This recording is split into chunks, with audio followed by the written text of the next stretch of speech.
We move on to question 17. Question 17, we are given a 1.5 kg block P, which is placed on a rough surface, horizontal. Then it is attached to block Q with a very light string hooked to point C on a shilling, so shown in this figure.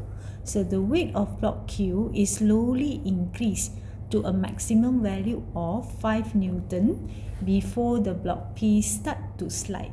So the block P is just start to slide. So the keyword start to slide will telling you that you have to apply Newton's first law, in which the summation of forces is equal to 0. Baru nak bergerak, belum bergerak lagi. Okay, so the block P will start to slide as the weight of the Q. The weight of the Q is 5 Newton. Okay, so this is the information given. So question A, we need to draw a free body diagram for point O. So we need to draw a free body diagram for point O and also block P. Okay, when the system is in equilibrium. Okay, so again the keywords equilibrium were telling you that our summation force is equal to 0. So we solve question A first. So we sketch our free body diagram. So I'm going to sketch for object O first. Okay, sorry, not object O, point O. Okay, so kita cuba lukis untuk point O. So let's say this is point O. We draw for point O, so I put it here for point O. So our free body diagram, so if we refer to point O, the point O we have 3 string. So kita labelkan dia.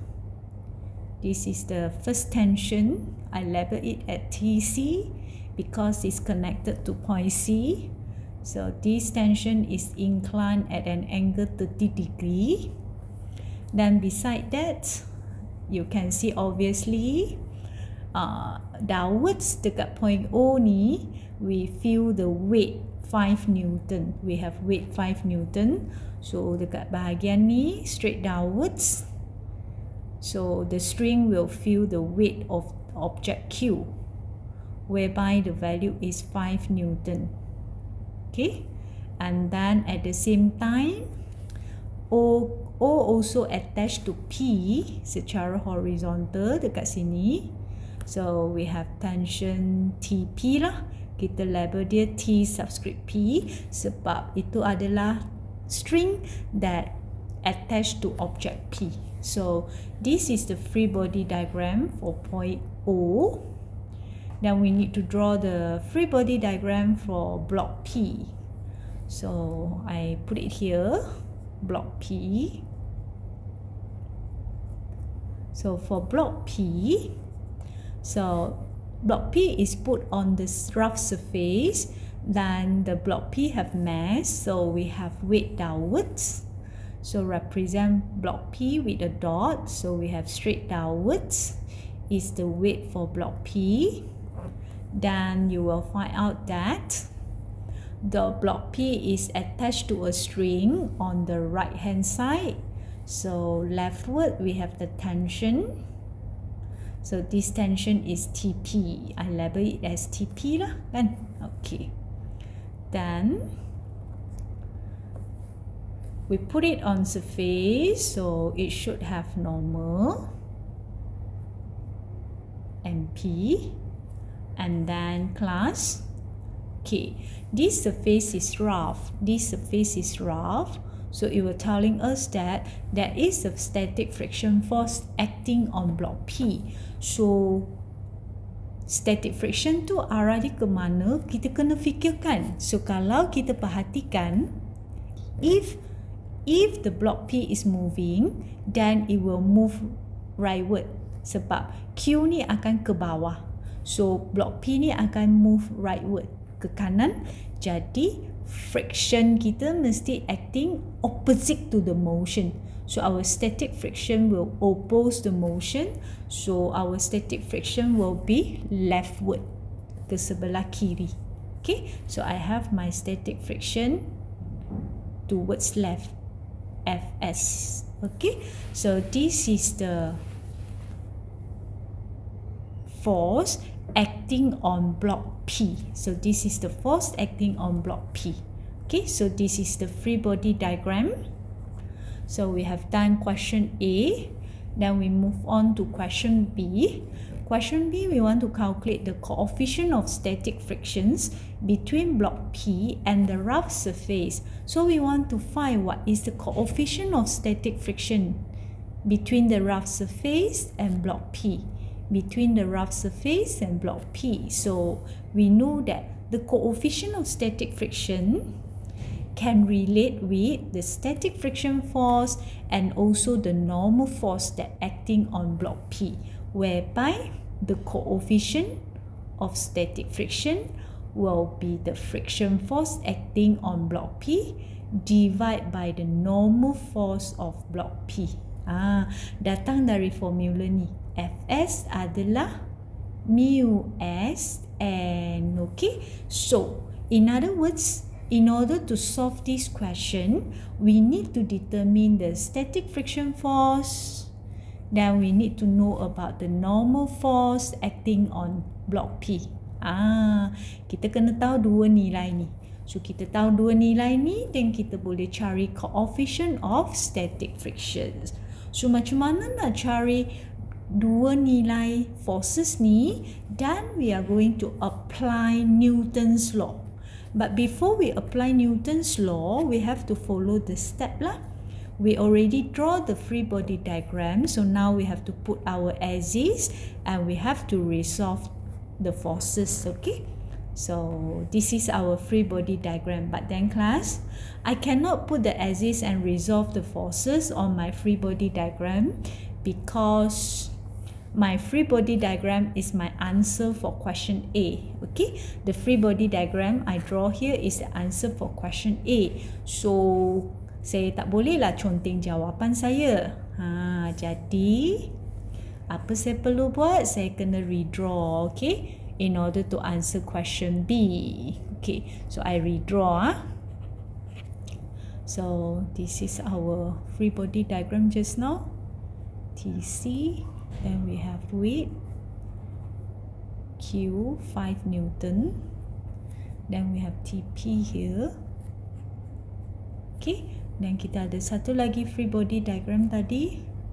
Kita ada normal MP. Dan kita ada TP.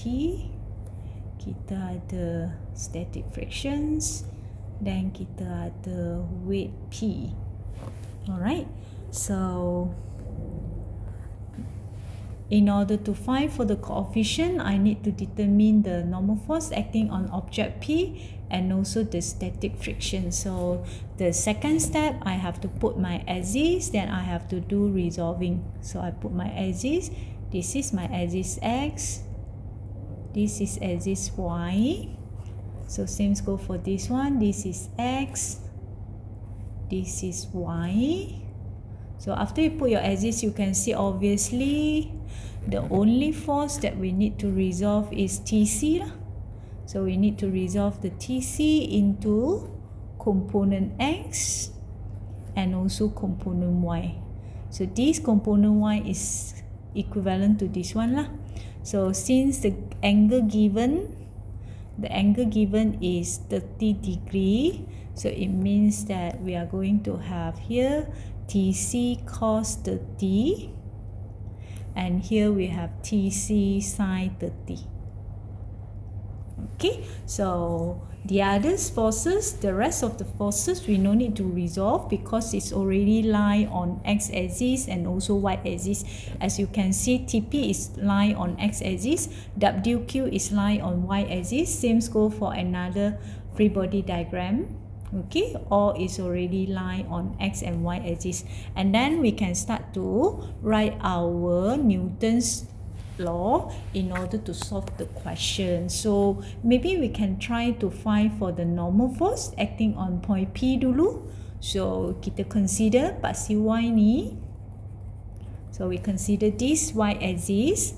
So I put it here. So the total force y-axis equal to 0. We apply Newton's first law. So the normal force is upward and P positive minus WP. Why minus? Because WP is downward. So this value equal to 0. So our normal force is equal to weight P. So how we find weight P? Weight P will be mg. So the mass of object P is 1.5. G is 9.81. So we get the value for normal force object P is 14.715 Newton. Okay, so we have already get the normal force. Then we try to find for the static frictions. Okay, kita cuba cari static friction. So class, to find the static friction, so we need to consider x-axis ni lah. Along the x-axis, because the static frictions is acting along x-axis. So we have total force along x-axis equal to 0. So the tension P is rightward, Fs is leftward. So we have Tp minus Fs equal to 0. But then, oops, we cannot find Fs because Tp is unknown. So how? Never mind. Kita letak dulu, kita put aside dulu. So it means that we have to find the value of tension Tp. So where we can find tension Tp? So we can refer to this free body diagram here. Ni. Tp is here. So, kita boleh cuba cari TP di mana kita relatekan TP dengan TC cos 30. Okay.